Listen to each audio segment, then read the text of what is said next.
60টা জিনিস মানুষ মরে যাওয়ার পরে তার কবরে পৌঁছতে থাকে। ইন্না মিম্মা ইয়ালহাকুল মুমিন মিন হাসানাতিহি বা'দা মাউতিহি, মানুষ মরে যাওয়ার পরেও যে 60টা জিনিস তার কবরে পৌঁছায় তার মধ্যে একটা হচ্ছে মসজিদান বানাহু, সে যে মসজিদ বানিয়ে গিয়েছে ওই মসজিদের সওয়াব। সুবহানাল্লাহ পড়েন। আপনি টাকা দিয়ে মসজিদ বানিয়ে দিলেন, ওই মসজিদে মুসল্লিরা নামাজ পড়ে, রোজাদাররা এসে ওখানে ইফতার খায়, তাহাজ্জুদ আদায়কারীরা তাহাজ্জুদ পড়ে, তাদের সওয়াবের কমতি হবে না, কিন্তু তাদের সওয়াবের একটা পার্সেন্টেজ সওয়াব যে ব্যক্তি মসজিদ বানালো তার আমল নামে আল্লাহ ঢুকিয়ে দেয়। এজন্য বেশি বেশি মসজিদ বানাতে রাজি আছেন? মেয়ের বাপ যখন হবেন সেদিন বুঝবেন, একটা মেয়েকে জন্ম থেকে বড় করা পর্যন্ত লক্ষ লক্ষ টাকা ইনভেস্ট করেছে ওই ভদ্রলোক ভদ্র মহিলা, আপনার শ্বশুর শাশুড়ি। আস্ত মেয়েটা উঠাই দিছে আপনার কাছে, সারা পড়ালেখা করেছে মেয়ের বাপে, সার্ভিসটা নিবে কে? কথা বলেন। সার্ভিসটা নিবে স্বামী, তার ছেলে মেয়ে পড়াবে, ঠিক না বেঠিক?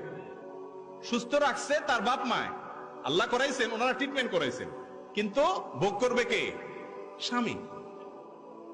এই মেয়েকে বড় করতে যা লাগছে, উচিত হলো সব টাকা ক্যাশ ক্যাপিটাল হিসাব করে শ্বশুর মেয়েকে বলা যে শ্বশুর মশাই কত লাগছে এই মেয়েকে এই পর্যন্ত আনতে, হিসাব করে ফিগারটা বলেন, সব দিয়া তারপরে সসম্মানে আনা দরকার ছিল।